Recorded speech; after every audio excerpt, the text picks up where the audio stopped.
In this video, we're escaping the busy streets of Taipei to explore Beitou, a charming district famous for its natural hot springs. We'll visit 4 important landmarks which include the Historic Railway, Geothermal Valley, Hot Spring Museum, and Taipei Public Library Beitou Branch.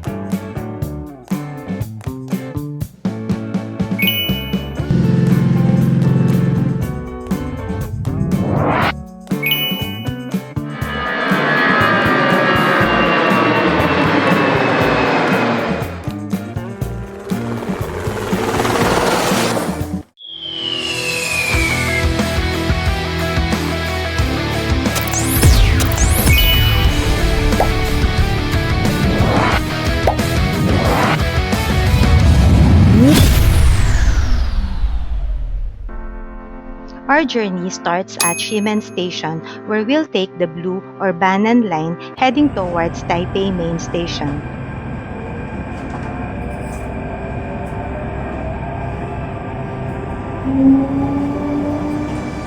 From Taipei Main Station, we'll change to the red line or the Tamsui Shinyi line and get off at Beitou Station.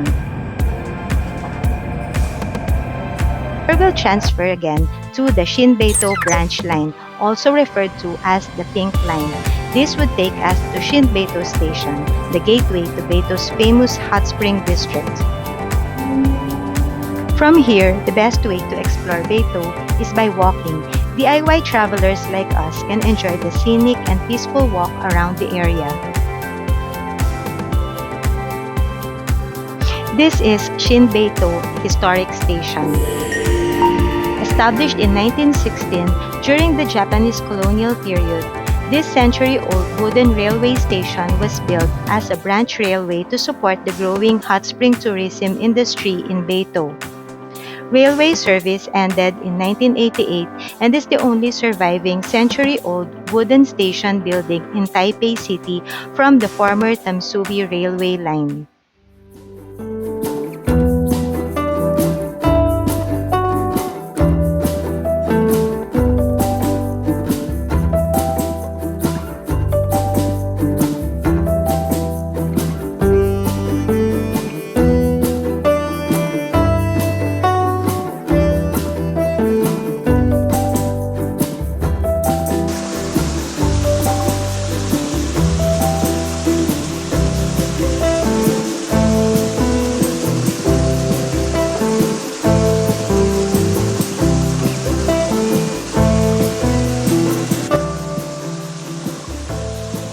As we walked along the path that leads to the Geothermal Valley, we passed by one of the most photographed landmarks in the area, the Taipei Public Library, Beitou Branch.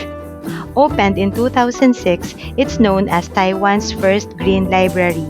With its wooden architecture, it feels more like a peaceful retreat in the forest.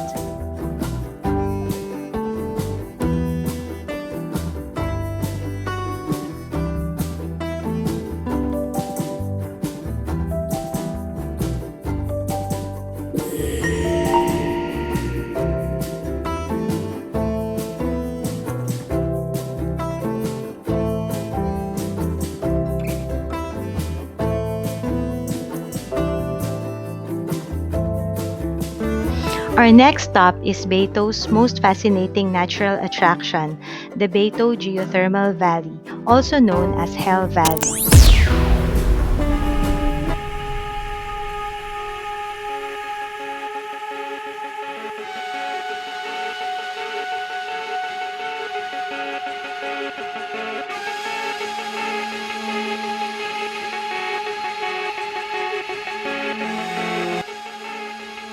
It's easy to understand why this place was called Hell Valley. With temperatures reaching close to 100 degrees Celsius, sulfuric steam constantly rises from the water, creating an almost out-of-this-world landscape. And it's this geothermal activity that helped make Beitou famous for its hot springs.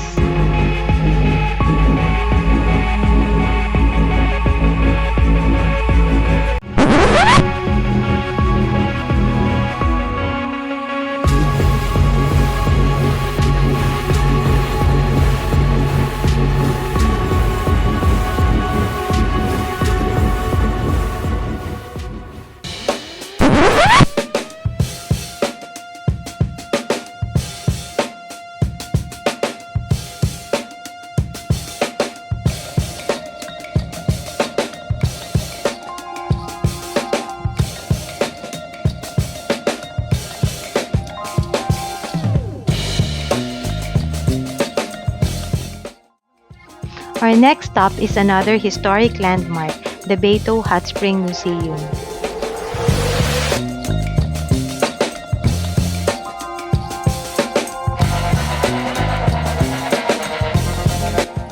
This is a beautifully preserved historic building that tells the story of Beitou's famous hot spring culture. Before going in, you will be given a pair of indoor slippers and you'll be asked to store your shoes in a locker. Built in 1913, during the Japanese colonial period, this was originally the Beitou Public Bathhouse, once considered the largest public hot spring bathhouse in East Asia. After years of abandonment, local residents and students helped save the building from demolition. It was restored and reopened as the Beitou Hot Spring Museum in 1998.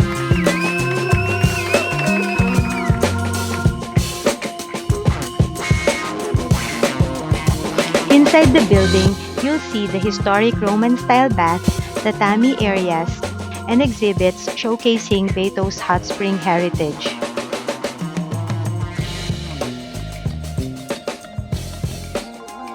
This short visit to Beitou Hot Spring Museum is a fascinating glimpse into Beitou's past and a perfect stop on our walking tour. Beitou is a place where history and nature invite you to pause, breathe, and simply enjoy the moment.